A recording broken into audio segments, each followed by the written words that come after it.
if I hand you like a standard plastic television remote control, you probably don't even think twice about pointing it at a screen, right? Right, yeah, you just do it. Yeah, you just point it, you shoot this invisible infrared light across the room, you press a button and you change the channel. We don't even blink at the fact that we're using this handheld wand, essentially, to direct invisible energy and get a really specific result. Exactly. It's just a normal Tuesday. Right. But what happens when we replace that plastic remote with, say, a carved piece of quartz? And instead of trying to change a TV channel, we're trying to change human consciousness. Well, the entire framework just totally shifts. We go from, consumer electronics and engineering straight over to the metaphysical. Totally. And the psychological, too. I mean, we move from measuring frequencies on an oscilloscope to measuring human intention, beliefs, and the ways we try to manipulate our own internal energy. Which is incredibly fascinating. So welcome back, learner, to today's deep dive. Our mission today is to unpack this really wild piece of source material we've gathered called The Essential Guide to Crystal Wand Healing Energy. It's quite a read. It really is. We're going to explore what these tools actually are, the mechanisms behind how they supposedly work, and the deeply intricate rituals that practitioners use them for. But before we go any further into the weeds here, we do need to establish a very clear baseline. And this comes directly from the material itself. Right, the disclaimer. Exactly. The text provides this crucial caveat right up front, which is that crystal healing is categorized as a form of alternative medicine. Yeah. It's presented purely as a complementary practice. It is explicitly not a substitute for professional medical care or advice. A very vital disclaimer to keep in the back of our minds today because, whether you approach this material as a hardcore skeptic or a curious cultural observer or a dedicated spiritual seeker, there's just a profound psychological study hidden in these pages. Oh, absolutely. This text offers a highly structured look into how humans use physical objects to anchor their mental focus, right? To visualize their deepest goals and really manufacture a sense of control in a wildly unpredictable world. That is just the perfect lens for this material, because at its core, this is an exploration of the architecture of human intention. Okay, let's unpack this. Let's start with just the physical object itself. What are we actually talking about when we say crystal wand? Well, the material defines it pretty clearly. It's a wand-shaped object carved from a single crystal. Okay. Or sometimes it's a composite, like several stones joined together. But quartz is by far the most ubiquitous material they mention. So why quartz and why that shape? What's the theory? The underlying theory here treats these wands essentially as energetic conduits. Like a wire. Yeah, like a wire, but also like a battery. Yeah. They are purported to absorb, store, and direct energy. So the idea is they can take ambient healing energy, focus it, and amplify it. Okay, so it makes me think of a magnifying glass catching ambient sunlight. It's a great analogy. Right. You take this broad, scattered light, and the glass focuses it down into a single, highly concentrated beam that can actually start a fire. But the text also describes it pulling energy away, which acts more like a sponge, I guess. Yes, exactly like a sponge. Soaking up the negative spills of daily life. And then you can, wring it out before flipping it around to direct positive energy back into the space. Yeah, that dual nature is totally key to the practice. It operates as both a receiver and a transmitter. But I keep getting stuck on the form factor. I mean, if this is just a piece of quartz, right, literally the exact same chemical composition you might find in a raw geode sitting on a bookshelf, why carve it into a wand? My assumption is that this is purely psychological. How so? Well, a wand implies direction. It gives the human brain a literal focal point, whereas, a jagged rock just sort of exists in space. What's fascinating here is that the source material actually leans right into that idea. Really? Yeah. The wand-like structure is what allegedly activates its directional power. It turns a passive decorative mineral into an active functional tool. Huh. The shape allows the practitioner to channel energy for specific alternative medicine techniques like Reiki or energetic massage.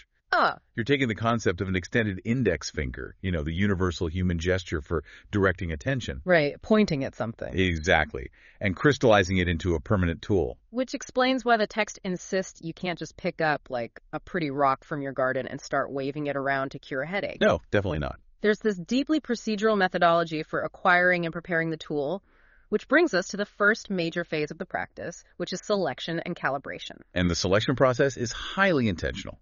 This is the complete opposite of a one-size-fits-all approach. Yeah, the practitioner has to match the specific geology of the stone to the specific pathology of the ailment. Right. The material treats Gyaki almost like an ancient telephone directory. I like that. Yeah, if you're dealing with emotional trauma, it points you toward the pink hues of rose quartz. If you're targeting a physical ailment, you flip the directory to amethyst. And the physical dimensions matter just as much as the stone type. Oh, right, like the length. Yeah.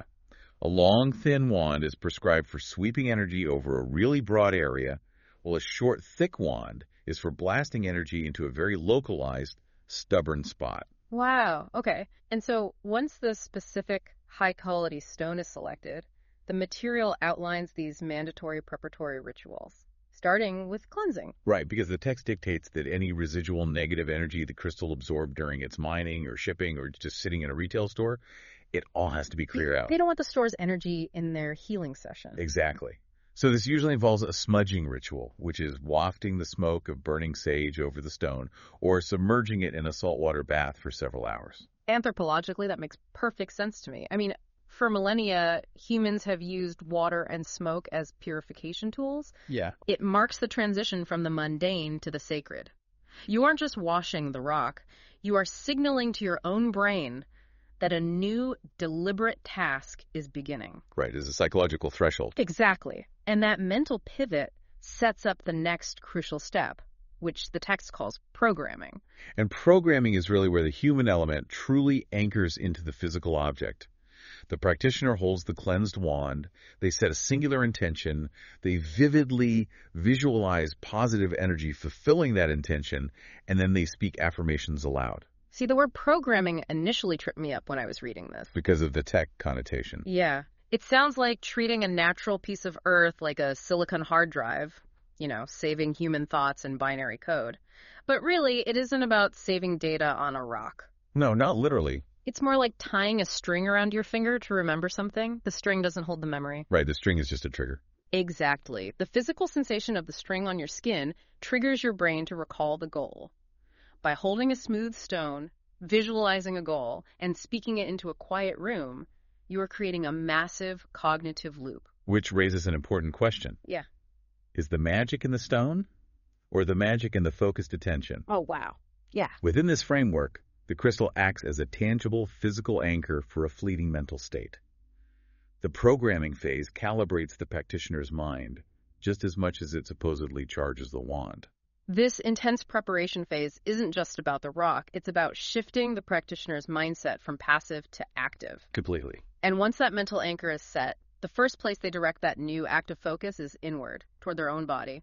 The guide starts with localized healing. Specifically, it addresses the chakras, which in this tradition are the body's primary energy centers. And for chakra balancing, clear quartz is kind of the heavy hitter, right? Though others are used. Yeah, clear quartz is the all-purpose tool there.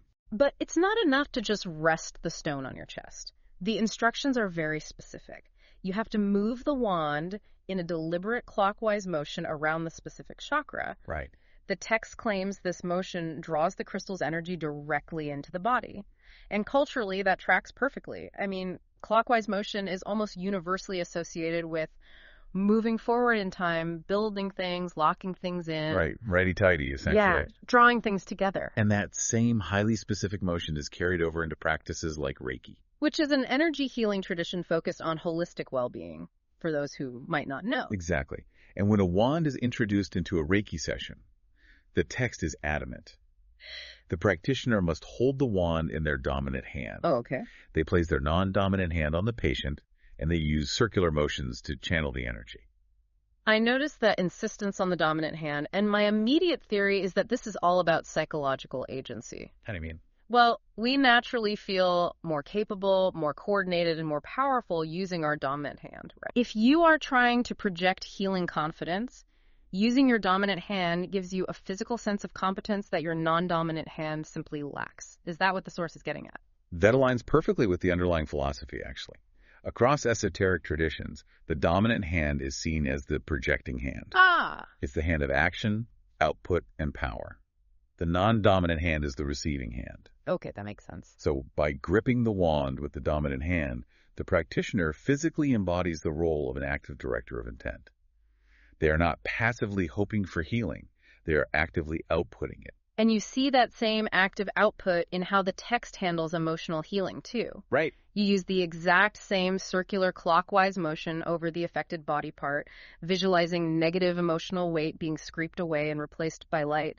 It sounds exactly like a physical massage to me. That's a really good comparison. Like when you have a knot in your shoulder, a massage therapist works their thumb in deep circular motions to break up the tension. This text is essentially describing an energetic deep tissue massage. And just as crucially, the text emphasizes that after this energetic massage, the user must sit in absolute stillness. Oh, yeah. Why is that? Well, from a physiological standpoint, sitting in focused stillness after a period of deep visualization engages the parasympathetic nervous system. Right, the rest and digest mode. Exactly. It allows the body to drop out of fight or flight and into a state of rest and repair, which is where actual physical and emotional processing occurs. So if the wand works on the immediate physical body by hyper-focusing the mind, the source claims this focused energy eventually pushes past physical boundaries entirely. Yes. This is where the scope of the material dramatically expands from the local body to the surrounding environment and even across distances. We transition from localized, tactile practice to spatial and distance practices. And distance healing is one of the most wild concepts in the text for me. It's definitely a leap. The guide asserts that you can heal someone who isn't even in the room. Using clear quartz, the practitioner visualizes a literal beam of light stretching from the wand through the walls, connecting them to the absent person. And then they perform that same clockwise motion. Right. And they repeat a mantra directing healing energy to that specific individual, like, I send healing energy to John or whoever. And this outward projection is also the exact mechanism used for manifestation. Okay, like radiating your intentions out into the world to attract a desired outcome. Yes, as well as for personal protection. Oh, the protection ritual is incredibly cinematic. It really is. To shield yourself from negative energy, you use the wand to draw a literal glowing circle of light around your body, starting from the top of the head. Like drawing an outline. Yeah. Then you draw a line straight down into the floor to anchor to the earth and a line straight up to connect to the cosmos. You are essentially drawing a conceptual, energetic spacesuit around yourself. It forces a profound spatial awareness. The practitioner maps their own body in relation to the ground beneath them and the sky above them. Right. It really grounds their psychology in their immediate physical environment. And this spatial awareness doesn't even turn off when you go to sleep. No, it doesn't. The text highlights how wands are used to hack the subconscious through dream work. You place a programmed crystal, like rose quartz for emotional processing, right under your pillow. Right. By physically keeping the object near your head, you are dragging your conscious daytime intention right up to the border of your subconscious sleep cycle. It acts as a final physical reminder to the brain as it drifts into the hypnagogic state. Yeah. It encourages the subconscious to chew on that specific intention while the body rests. See, here's where it gets really interesting for me, though. Okay. Distance healing, projecting beams of light across town, manifesting outcomes out in the world.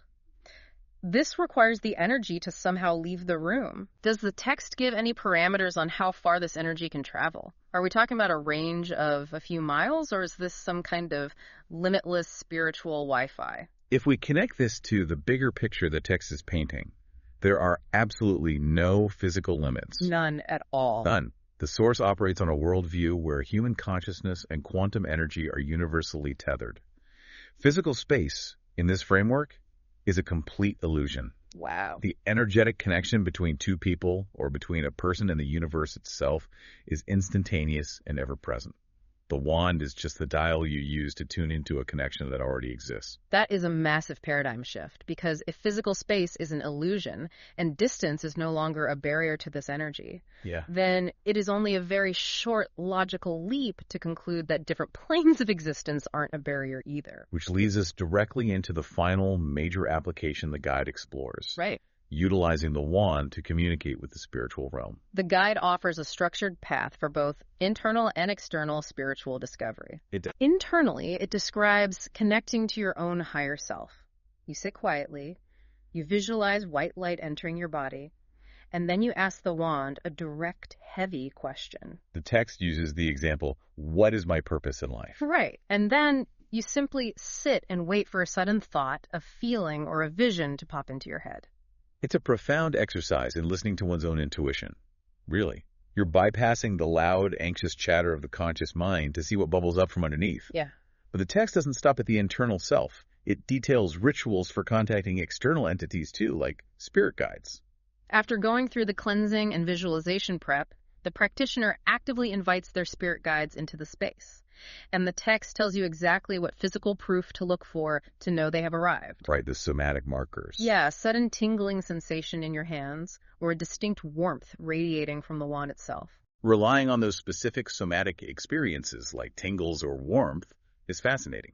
It trains the practitioner to become hyper-aware of their own autonomic nervous system and then attributing profound spiritual meaning to these subtle physiological shifts. And it gets even more specific when the guide brings up nature spirits or elementals. Oh yes, the elementals. The material lays down hard rules here. You must use clear quartz, amethyst, rose quartz, or selenite. You have to charge the wand in natural sunlight or moonlight. Very strict parameters. Very. And then you have to physically go outdoors and visualize white light extending into the trees and soil to invite their presence.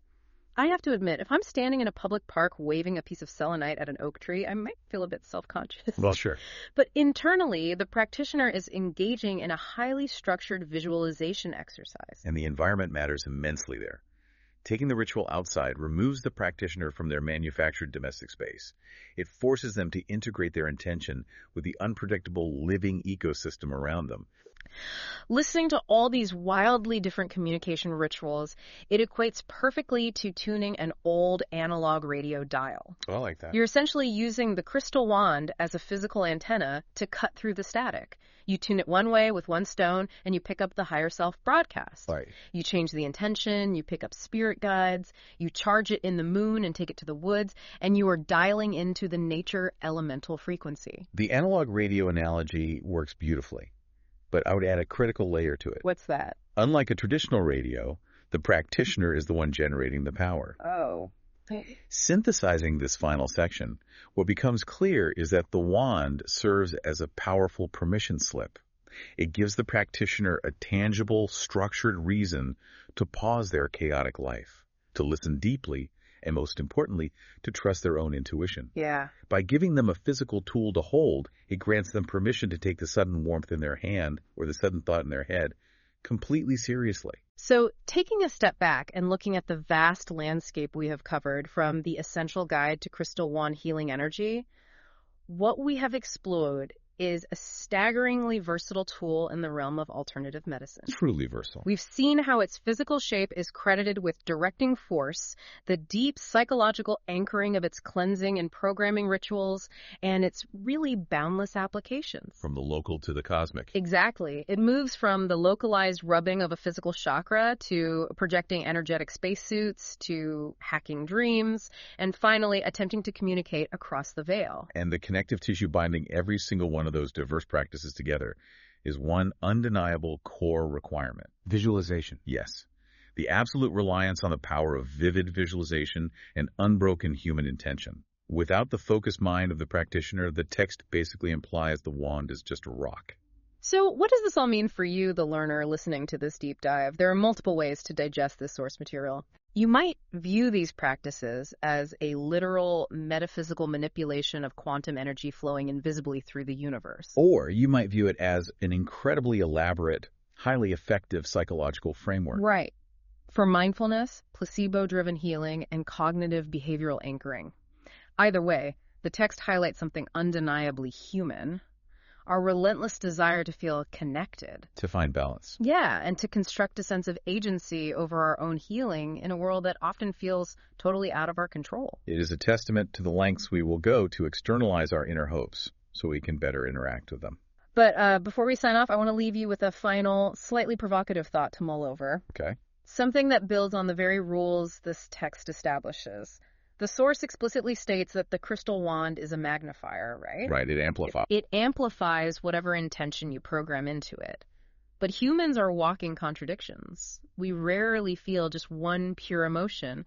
So if the wand truly amplifies your energy, what happens if your conscious affirmations are in direct conflict with your hidden subconscious anxieties? Oh, wow. That's a fascinating paradox. Exactly. I mean, if you hold a rose quartz and loudly declare, I am open to love, but deep down in your nervous system, you are absolutely terrified of being vulnerable. Right. What does it do? Yeah. What does the wand do? Does it amplify what you say you want, or does it amplify the fear you secretly feel? That's a great question. If the wand is a remote control pointing at the universe, which signal is actually getting transmitted? Something to ponder the next time you hold any object and make a wish. Definitely. Thank you for joining us on this deep dive. Keep questioning, keep exploring, and we will catch you next time.